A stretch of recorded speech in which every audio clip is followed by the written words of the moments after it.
महाराज जी श्री हरिवंशम। महाराज जी जैसे मुझे आपको ही गुरु जी बनाना है, पर लेकिन अभी दृढ़ निष्ठा नहीं है, तो तब तक जब तक निष्ठा दृढ़ न हो तब तक दीक्षा नहीं लेनी चाहिए क्या? नाम जप करना चाहिए, क्योंकि एक बार सदगुरुदेव का वर्ण करने पर हमारा संसार बंधन छिन्न भिन्न हो जाना चाहिए। यदि हमारा संसार बंधन छिन्न भिन्न नहीं होता, या तो हमारी निष्ठा नहीं या फिर सदगुरुदेव नहीं। नाम जप करते हुए प्रभु से पहले याचना करनी चाहिए कि गुरुदेव में हमारी परब्रह्म बुद्धि हो। वैसे तो चराचर जगत प्रभु का स्वरूप है, और गुरुदेव हमारे लिए ईश्वर है, हमारे लिए प्रभु है। ऐसी निष्ठा होनी चाहिए। बिना निष्ठा के जो गुरुमंत्र ले लेते हैं, 4 दिन बाद फिर अवज्ञा करते हैं, मंत्र आदि नहीं जपते, अवहेलना करते हैं, उनका विशेष अपराध बन जाता है। गुरुद्रोह त्रिभुवन में सबसे बड़ा अपराध है। इससे बड़ा, वैसे अपराधों में सबसे बड़ा अपराध है वैष्णव अपराध, लेकिन उससे भी बड़ा अपराध है गुरुद्रोह। गुरुद्रोह कोई गुरु से लड़ाई झगड़ा थोड़ी करता है।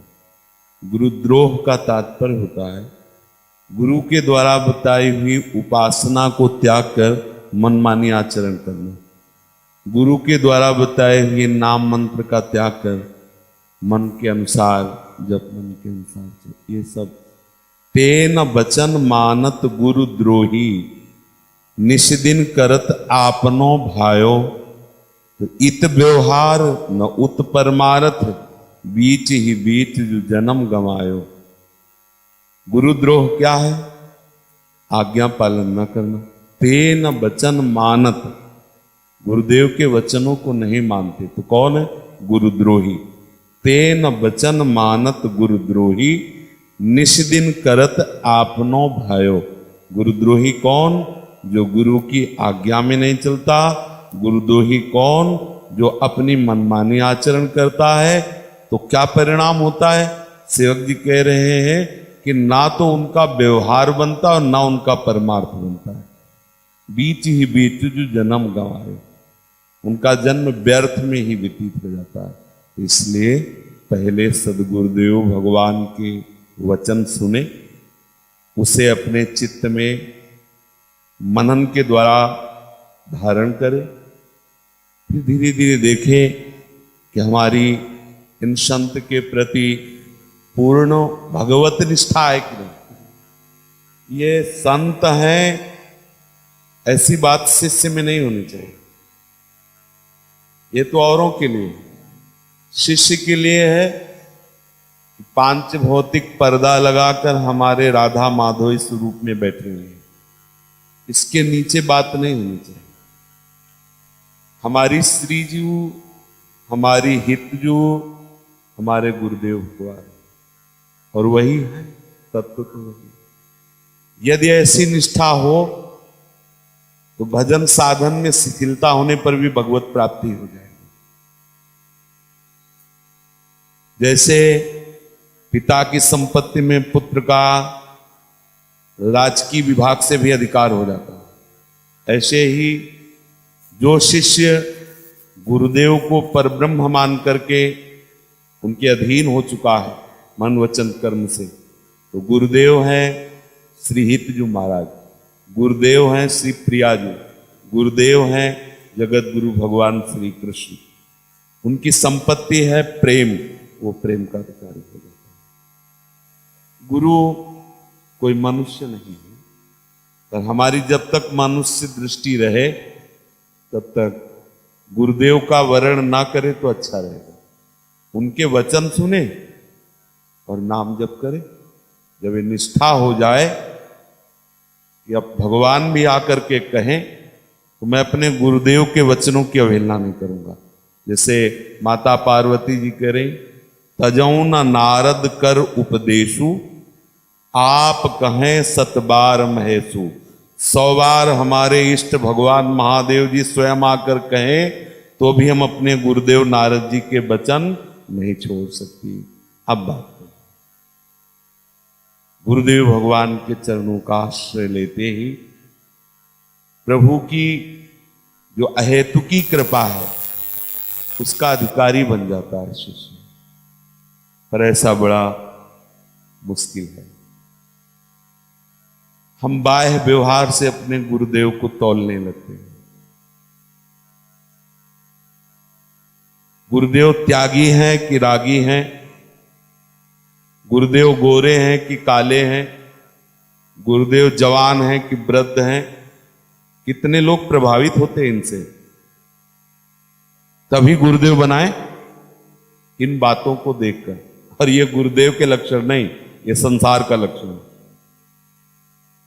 जितने बाहरी लक्षण गुण मानी संसार और शकल गुण प्रीत बिनु, बहुत धरत सिर भार श्री हरिवंश कृपा। हमारे हृदय में जब जिनको हम गुरुदेव रूप से वर्ण करें निर्दोष दृष्टि हो जाए, बात बन गई। इसे कहीं भी आज के सत्संग में था, किसी की भी निंदा, किसी की जहां से हमारा काम बनना है, माया सबसे पहले वही दोष दर्शन कराती है। पूरा विश्व हमारा है, अखिल लोकों के स्वामी श्री कृष्ण हमारी प्रियाजू के चरणों में प्रणति होते हैं, शीश झुकाते हैं और उन प्रियाजू की दासी हैं। ये क्या है? लोहे लंगड़ की वस्तु है, कोई वस्तु नहीं। ये कोई हमारी कीमत है? ये कोई हमारी योग्यता है? ये अगर ऐसा है तो योग्य है या अयोग्य है? वस्तुओं से स्वरूप की पहचान थोड़ी होती है। श्रद्धा को पूर्ण बचा पाना बहुत कठिन होता है। यदि गुरुदेव सामर्थ्यशाली होते तो रोगी क्यों होते, है ना? स्वयं कह रहे हूं ये हमें क्या पार करेंगे, खुद तो चल नहीं पा रहे और हजारों को कंठी बांध रहे कि हम भव पार कर देंगे। ऐसे दृश्य माया उपस्थित करेगी, आपको अपनी निष्ठा पुष्ट रखेगी। गरुण महाज्ञानी गुण राशि हरि के पार्षद, ये हरि हैं तो नागपास में कैसे बंधे, और नागपास में बंधे हुए हैं तो हरि कैसे है? समस्त बुद्धि की अधिष्ठात्री देवी भगवती सती, यदि यह सच्चिदानंद है तो हे खग, हे मृग, हे मधुकर श्रेणी क्यों पूछ रहे?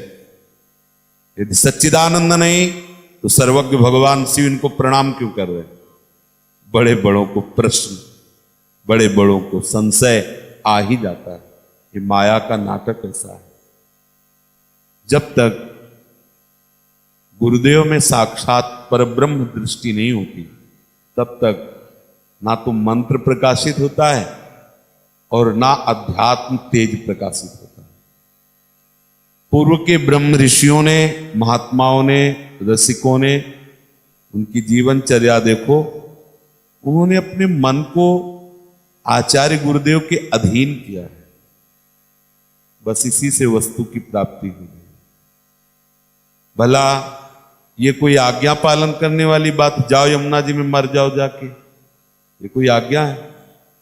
पूज्य श्री रूपलाल गोस्वामी जी ने वृंदावन दास चाचा जी से कहा पद सुनाओ, तो बोले जय जय आता नहीं। तो श्री जी को पद सुनाना नहीं आता, तुम्हारा जीना बेकार, जाओ यमुना में डूब के मर जाओ। गुरु आज्ञा, प्रणाम किया, सीधे यमुना जी गए, छलांग लगा दी, वहीं यमुना जी के महल में पहुंच गए। 4 लाख पदों के रचयिता, 4 लाख। क्या चमत्कार हुआ? गुरु हमारे प्रभु ही आकर के अपना रहस्य बताने के लिए गुरु रूप धारण किया। कई तरह की वृत्तियां उदय होती हैं, इसीलिए कहा जाता है गुरुर ब्रह्मा गुरुर विष्णु गुरुर्देव महेश्वरा। यदि सृजन लीला में गुरु बहुत रुचि दिखा रहे हैं तो गुरु ब्रह्मा है, पालन लीला में रुचि है तो गुरु विष्णु है, अगर लय लीला में है तो गुरु शिव है, गुरु साक्षात परब्रह्म है। हमारे लिए हमारे गुरु जी से बढ़कर के कोई नहीं। हमें ये नहीं देखना कि हमारे गुरु जी तो इनको प्रणाम करते हैं, ये उनको प्रणाम करते हैं। प्रथम द्वितीय तृतीय सीढ़ी में क्यों सीधे नहीं, जहां से नहीं सीधे बुद्धिमान है। और ये जो बुद्धिमान लोग हैं ना, ये केवल बुद्धिमान ही रह जाते हैं, प्रीतिवान नहीं बनते। प्रीतिवान के लिए तो अखिल लोक चूड़ामणि, ऐश्वर्य, वैराग, ज्ञान, श्री सबके समुद्र होते हुए यदि श्री जी की सखियों की चाटुकारिता करते हैं, दास्ता करते हैं और लाडली जी के अनन्य रहते हैं। ये अली प्रिया बदन अंबुज रस अटके हैं। हमें ऐसे गुरुदेव के चरणों में अर्पित होना, जैसे लाल जी कह रहे हैं, ये अली प्रिया बदन अंबुज रस अटके हैं। अब बने या बिगड़े मुझे इसकी कोई परवाह नहीं, कल्याण हो या दुर्गति हो इसकी कोई परवाह नहीं। हे प्रभु, मैंने गुरुदेव रूप से आपका वर्ण किया, अब आप जानो, अब इस जीवन में आपके सिवा मेरे हृदय मंदिर में अन्य कोई अधिकार नहीं। हो गई बात, इतने से काम बनता है। जहां भी कहीं किसी को भगवत तत्व की प्राप्ति हुई है, गुरु निष्ठा से हुई, गुरु कृपा से हुई। हम थोड़ी थोड़ी बातों में विचलित हो जाते हैं। कुछ बुद्धिमान लोग ऐसे हैं, चलो देखते हैं सचरी भाव क्या है, थोड़े दिन के लिए इनके बन जाते हैं और जब नहीं समझ में आएगा तो लौट आएंगे। अपना घर तो है ही, त्रिकाल में नहीं। क्योंकि चतुर शिरोमणि लालजू की भी जहां चतुरता नहीं काम करती हो, हमारी स्वामी जी चतुर है, भोरी की भोरी है और चतुर में ऐसी चतुर है, रूप राशि अति चतुर शिरोमणि अंग अंग सुकुमारी। कोई स्वामी जी को ठग नहीं सकता। नटनागर नवनागर लालजू की जहां बस नहीं चलती वो हमारी श्री लालजू जी। यहां तो सहज दैन्यता से रीच जाती स्वामी जी। और एक पातिव्रत धर्म, हरिवंश पतिव्रत है, आजीवन की। कभी न कभी तो कृपा कोर होगी, और ना होगी तो भी हम आपके हैं, ये हमारा सौभाग्य। बस यहीं से विश्राम होता है, यहीं से दिव्यता प्रारंभ होती है। प्रायः मानसिक बुद्धि होने के कारण, गुरु में मानसिक भाव होने के कारण बाहरी व्यवहारों से हम आकलन करने लगते हैं। बाहरी व्यवहारों से जिसने उस तत्व का आकलन करना चाहा, धोखे में हो गया। दुर्योधन आदि बाहरी व्यवहारों से श्री कृष्ण का आकलन करते थे। क्या आकलन करता है? ये बाहरी व्यवहार से आकलन में गुरु और हरि आने वाले नहीं। ये तो भावोत्सवेन भजताम रसकाम, भाव के द्वारा भजन। तो जब तक हमारी निष्ठा ना हो तब तक हमें गुरु मंत्र नहीं लेना।